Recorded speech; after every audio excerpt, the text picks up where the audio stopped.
patuloy na pagpapaigting ng ugnayan ng pulisya at mamamayan, isang community outreach program ang isinagawa ng kapulisan sa Pilar, Capiz.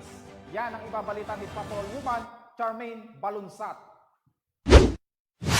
Matagumpay na isinagawa ng mga tauhan ng First Capiz Provincial Mobile Force Company kasama ang Police Community Affairs and Development Unit ng Capiz Police Provincial Office ang isang community outreach program sa Barangay San Silvestre, Pilar, Capiz noong ika-10 ng Abril taong kasalukuyan.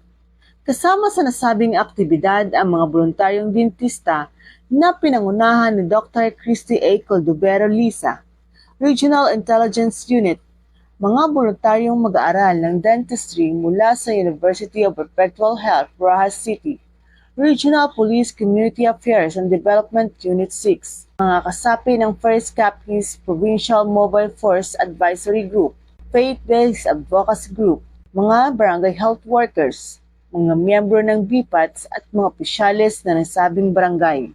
50 individual ang nakinabang sa libreng bunot ng ngipin, dental check-up at libreng konsultasyon. Nagkaroon din ng feeding program para sa 50 katao at namahagi din ng grocery packs at mga kagamitang pambahay sa 30 individual na sinundan ng libreng gupit.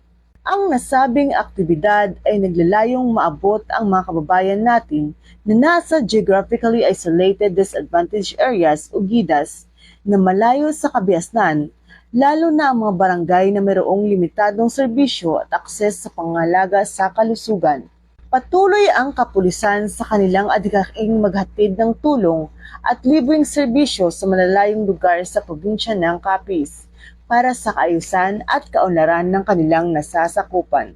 Maraming salamat sa pulis na bumigay ng tulong dito sa amin, sa binigyan nila sa amin na good pack.